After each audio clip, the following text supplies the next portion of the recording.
Well, it's several things. It's several things. I mean, the first is that there is considerable discontent with the present socialist government, as everybody knows, since it's well known. The second is there's not much content with the opposition to the present socialist government, which is considerably divided and, in fact, is not strongly supported.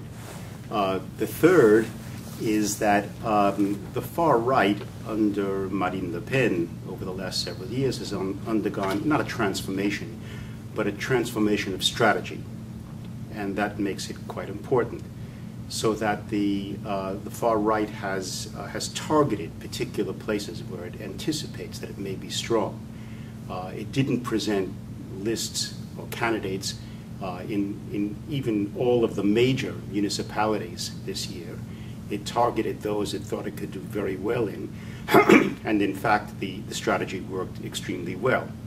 What's interesting to keep in mind is that the vote for the far right, the actual electoral vote for the far right, is not much different now in the municipal elections than it was in 1995 when they also did very well.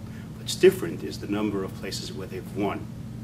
So they've really concentrated their energies. They've also changed their strategy somewhat.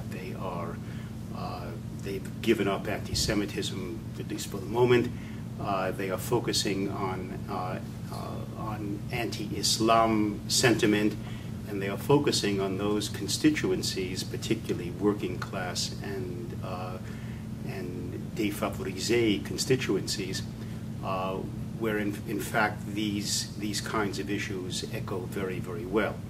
So all in all, what it means is that the far right is as well established as it ever was. After all, this is nothing new in France.